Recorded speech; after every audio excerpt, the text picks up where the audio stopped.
ഭർത്താക്കന്മാർ ഒപ്പമുള്ളത് തീർച്ചയായും അവരുടെ പ്രവർത്തനങ്ങൾക്ക് ശക്തി പകരുന്നത് തന്നെയാണ് എൻ്റെ പ്രതീക്ഷ.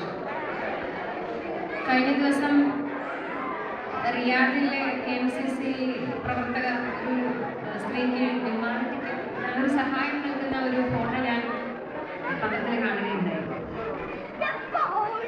എനിക്ക് തോന്നിയത് ഇവിടുത്തെ കുടുംബിനികൾക്ക്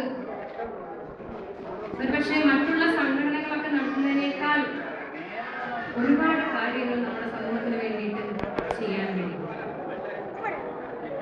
കാരണം ഇവിടുത്തെ ഒരു ചുറ്റുപാടിൽ നിന്നുകൊണ്ട് നമുക്ക് ചെയ്യാൻ കഴിയുന്ന ഒരുപാട് സംഗതികളുണ്ട്. നമ്മുടെ സമയം ഉറങ്ങി തീർക്കാതെ കുട്ടികളും ഭർത്താവും പോയി കഴിഞ്ഞാൽ ബാക്കി ഉറങ്ങാൻ വേണ്ടിയിട്ടാണ് നമ്മുടെ കുട്ടികളും പലപ്പോഴും സമയം ചെലവഴിക്കാറ്.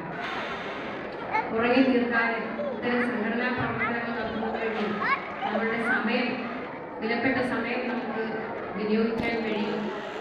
അതുപോലെ തന്നെ പല വിധത്തിലുള്ള ചാരിറ്റബിൾ പ്രവർത്തനങ്ങൾ മുമ്പ് അധ്യക്ഷ സൂചിപ്പിച്ചതുപോലെ നമ്മുടെ നാട്ടിൽ, നമ്മുടെ അയൽപ്പക്കങ്ങളിൽ വിശപ്പ് സഹിക്കുന്ന ഒരുപാട് കുടുംബങ്ങളുണ്ട്.